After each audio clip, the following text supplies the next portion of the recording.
Bom, pessoal, essa foi a última oficina que a gente falou da reescrita, né? Eu acho que através dos exemplos que eu mostrei, ficou claro para vocês como proporcionar para os alunos esse processo de reescrita é sucesso garantido na sala de aula.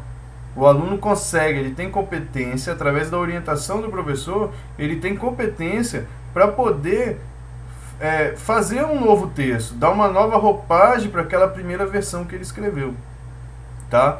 Então, eu espero que com essas 3 oficinas que eu mostrei para vocês, vocês possam refletir sobre a prática, que daqui a um tempo vocês vão estar na sala de aula. Então, eu acho que a gente tem que repensar, enquanto professor, qual vai ser a minha prática? Eu vou ser aquele professor que vai ficar ensinando lá o sujeito, vovó viu a uva do vovô, né? A gente tem que pensar nisso, já tem que começar a pensar nisso. E essa teoria toda que a gente estuda na faculdade, vocês vão perceber que quando você bota o pé na sala de aula, ela não serve para nada quase. Porque você vai aprender, da aula a gente aprende fazendo. Então bota isso na cabeça de vocês. Tudo isso que eu falei com vocês aqui, essas 3 oficinas que eu fiz, que eu dei para vocês, eu só aprendi depois que eu estava na sala de aula, com leitura. Não foi nem na faculdade, nem na pós-graduação, nem no mestrado, porque a academia, a faculdade, ela tende a nem tocar nesses assuntos da prática da sala de aula. Eles querem pesquisa, eles querem ciência, eles querem análise de texto, é outra coisa. Então, tudo isso aqui surgiu de leituras que eu fiz. Então é importante vocês, como professores, lerem sobre isso, né? Lerem livros que falam sobre aula de português, ler o próprio PCN, porque o PCN tem uma compilação interessante de vários teóricos de como dar aula de língua. Vocês já estudaram um pouco de Bakhtin. Bakhtin ensina muita gente essa questão de ver o outro, de analisar o outro no processo de interação. E é isso que você vai fazer na sala de aula. É uma análise constante ali da interação entre você e seus alunos. Então, da aula de português hoje é trabalhar com gênero textual. Ah, você nunca vai trabalhar frase? Não, pode trabalhar frase sim. Tem alguns conteúdos que para a gente aplicar no texto é melhor a gente ensinar a frase primeiro para depois partir para o texto. Às vezes, partindo direto do texto, o aluno não vai entender muito bem, não. Mas o que tem que fazer é mudar o foco. O foco da aula de língua portuguesa tem que sair do ensino da gramática para o ensino do gênero textual. O ensino da gramática tem que ser uma coisa nem secundária, tem que ser uma coisa terciária. O importante para o aluno, o que ele vai usar no dia a dia dele, é o gênero textual, não é a gramática. Como vocês leram lá no texto de Marcuski, o gênero textual é a nossa ferramenta de comunicação no dia a dia. Para dar um bom dia, você está usando o gênero textual. Então, a escola tem esse papel de ensinar o português padrão e de ensinar o gênero textual. Mas a escola ensina o português padrão sem desvalorizar o não padrão. Presta atenção nisso. Leia alguns textos de Marcos Banho, né, que é um professor da Universidade de Brasília. Ele trata muito sobre essa questão do padrão, não padrão dentro da escola. É bem interessante. Então tem muitos textos que vocês podem ler que ensinam. Tem livros de que só tem artigos dentro. Tem o livro da Vandelias, que é aula de português. Tem a oficina tem o livro da Irandé Antunes, que é o oficina de português, também é muito bom. Tem os livros, o livro que tem o livro da Magda Soares também, que fala sobre letramento. Um professor de português tem que entender a teoria do letramento para ir para a sala de aula, que é muito importante. Então, vocês que vão formar agora, que vão para o 6º período daqui a pouco, que é o último, e vocês estão agora no 1º período, vocês já tem que entrar e pensar: o que eu vou fazer na sala de aula daqui a um tempo? Como que eu vou trabalhar isso? E isso tem que ser de uma forma tranquila, não pode ser sofrido, né? Hoje, a grade do curso de letras está começando a se voltar um pouco para isso. Deixando de ficar dando ensinamentos que são um pouco até absurdos, que você não vai usar para nada na sala de aula, né? Um curso de licenciatura ele tem que se preocupar com a sala de aula, com o professor na sala de aula. A gente não pode virar as costas para isso, tá? O que eu peço a vocês é o seguinte: ensinem gênero textual e lembre-se dos 5 passos que eu falei para vocês. Primeiro passo, preparação do aluno, onde você vai botar ele para ler os textos que você selecionou sobre aquele gênero que você vai ensinar as características do gênero, mostrando nos textos como que essas características se manifestam, como que é o narrador de um texto, de uma notícia, como que é o narrador de uma crônica, de um conto, como que é o eu lírico numa poesia, para o aluno poder escrever. Então isso faz parte da preparação. Depois, segundo passo, a proposta de produção. Crie uma proposta interessante. Né? Nunca chegue na sala de aula, vamos escrever minhas férias. Isso não é da aula de português. Isso é enrolar, fingir, matar os seus 50 minutos, uma hora que você é obrigado a ficar com os alunos ali. Então isso não é aula de português. Minhas férias, meu feriado. Não ensina isso não, pelo amor de Deus. Pelo amor de Deus. E se você ensinar isso, nunca fala que foi meu aluno, que eu vou ter vergonha de você. Não faça isso. Então o segundo passo, voltando aqui, é a questão da proposta de produção. E nessa proposta de produção você tem que deixar claro para o aluno. Lembra que eu falei lá? Menino, você vai escrever para tal pessoa. O objetivo da sua escrita é, você vai escrever essa carta, porque a gente vai reivindicar que a quadra da escola está toda quebrada. Então você vai escrever uma carta que a gente vai mandar para o secretário de educação. Então aí o aluno já sabe o objetivo dele, que é escrever uma carta para reivindicar o conserto da quadra da escola, e ele sabe quem é o interlocutor dele, para quem que eu vou escrever? Para o secretário ou secretário de educação. Então na sua proposta de produção isso tem que estar claro, em toda a produção textual.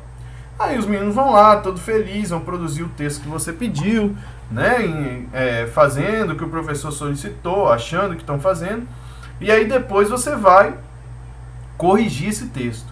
E aí, pega o que eu falei agora nessa última oficina. Você tem que se converter, você tem que se transformar no leitor experiente. Você tem que ler, o professor tem que ler. Por mais eu dou aula de manhã, de tarde, de noite, o problema é seu. Ninguém mandou escolher ser professor. Se você escolheu, vai fazer direito. Então o professor tem que ler jornal, tem que ler livro, tem que ler teoria, tem que ter tempo para isso tudo. Não tem jeito. Então, outra coisa que eu faço muito é sempre ter um livro dentro da minha mochila na sala de aula. Quando eu passo o dever para meus alunos, eu pego o livro e começo a ler. Eu fico lendo na sala de aula. Né? Eles estão lá tudo quietinho, porque não pode nem se mexer na minha aula, senão eu pego eles de um jeito. E aí eu vou ler. E isso, com essa leitura, por mais que às vezes eu estava lendo para o mestrado, um artigo que eu estava lendo, ou às vezes um livro de literatura, que às vezes eu gosto de ler também, eu estava dando exemplo. E aí eu sempre proporcionava para o aluno, dentro da minha aula, esse momento de leitura, onde eu tinha as aulas de leitura, que eu levava eles para a biblioteca, ou levava livro para a sala de aula que eles iam sentar e ler. Então era um momento que todo mundo ficava lendo.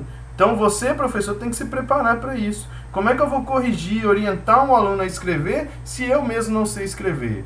E vocês devem estar falando, nossa, você está falando besteira. Não, isso é verdade. Tem muito professor de português que não sabe escrever. Tem. Vocês devem conhecer. Vocês devem saber o que eu estou falando. Tem muita gente que tem um diploma que eu não sei para que serve aquilo. Eu fico pensando, para que esse sujeito está dando aula? O que ele vai ensinar? Que ele não sabe nem para ele, que dirá para passar. Então não seja esse tipo de professor. Leia, se informe, estude. Não adianta, professor, os 30 anos você ficar na sala de aula, é você estudando. Não tem jeito. Sempre vai ter alguma coisa que você não sabe, que você não domina e que você vai ter que buscar. Então não se esqueça disso, sempre estudando. Então aí você vai, com o seu estudo, proceder à correção do texto. Onde você vai lá usar os 4 tipos de correção que eu te ensinei. Corrigir texto dá trabalho, que você tem aquela pilha de 30, 60, 120 textos para você corrigir. Dá trabalho sim. Mas acrescenta isso no seu planejamento, acrescenta na sua avaliação. Que às vezes você corrigindo o texto é uma prova que você vai deixar de corrigir. É um trabalho bobo que você vai mandar o aluno fazer. Vai deixar de mandar o aluno fazer, aliás. Né? Então, inclua a produção de texto como fator de nota na sua disciplina. E os alunos vão saber que o que eles estão escrevendo vai valer nota também. Mas só deixe o texto valer nota depois você der a chance da reescrita para o aluno, que é o 4º passo. Então, o aluno tem que ter o direito de reescrever o texto dele. Ele fala 1, 2, 3, mas eu geralmente trabalho com uma chance de reescrita só. Por quê? Porque ao longo do ano eu não trabalho um gênero só. Então não precisa que o aluno fique trabalhando em cima daquele texto a exaustão, porque daqui a pouco vai vir o próximo texto, ele vai ter que reescrever de novo. Então meu objetivo é que ele aprenda a analisar o texto dele, e aí ele vai conseguir fazer isso.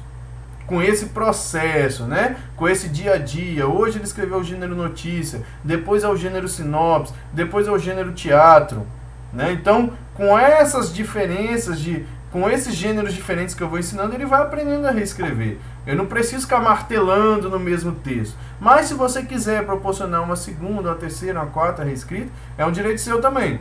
Mas o aluno tem que ter direito a pelo menos um momento de reescrita. E faça a reescrita coletiva também, bota lá o textinho no quadro, conversa com o aluno. Quais são os problemas? Vocês estão vendo aqui?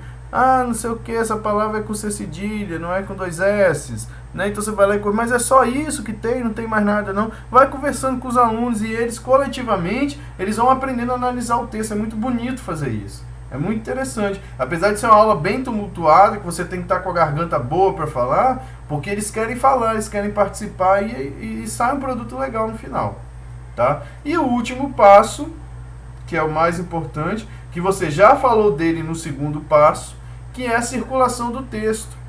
O menino, tadinho, ele vai se matar para escrever um texto para você, ele vai se matar para reescrever aquele texto, vai queimar os neurônios dele para quê?